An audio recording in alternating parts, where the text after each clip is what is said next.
இந்த தாயா பிள்ளையா பழகுறோம், போன ஜென்மத்து பந்தம் சொல்லிக்கிட்டு நம்ம வாழ்க்கை பயணத்துல நடுவுல ஒரு சில உறவுகள் வருவாங்க.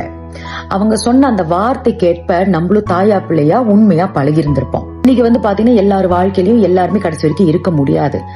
சோ அந்த மாதிரி நேரங்கள்ல நம்மளுக்கு எதிர்காலத்துல வேற பிளான்ஸ் இருந்திருக்கலாம். நம்ம வேலையை பார்த்து நம்ம போயிருந்திருப்போம். அந்த கேப்ல நம்மளை பத்தி கேவலமா பேசுறது, தேவையில்லாத விஷயங்களை சொல்றது.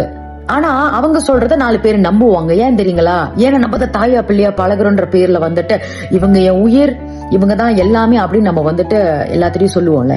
ஒன்னொண்ணுங்க அவங்க சொன்ன விஷயம்லாம் நம்ம காதுக்கு வர்றப்போ இப்படிலாம் வேற நம்ம வாழ்க்கையில நடந்துச்சா ஓ அப்படின்னு தோணும். இப்ப அடுத்தவங்க நம்புறத பத்தி நமக்கு கவலை கிடையாது. ஏன்னா அவங்களுக்கு நம்மளை பத்தி என்ன தெரியும். அதே போலதாங்க யாராவது நம்ம வாழ்க்கையில நம்மளை பத்தி கேவலமா பேசுறாங்க அப்படின்னா அவங்களாம் நமக்கு பழக்கம் கிடையாது. அவங்களுக்கு நம்மளை பத்தி என்ன தெரியும், பேசினா பேசிக்கிட்டு போட்டோம். ஆனா நம்ம கூட பழக்கத்துல இருந்து இந்த தாயா பிள்ளையா பழகுறோன்ற அந்த பேரெல்லாம் வச்சு என்னால செய்யறாங்கன்னு தெரியாது. ஆனா கடவுள் இருக்கிறாரு. மனுஷாளுகளை பத்தி நம்ம தெரிஞ்சுக்க வேண்டிய கட்டங்கள் வருதுல, இன்னாரு இப்படிதான்னு சொல்லிட்டு அவங்க வீட்டுல அவ்வளவு பிரச்சனைகள் இருக்கும். அவங்க முதுகலே அவ்வளவு அழுக்கு இருக்கும்.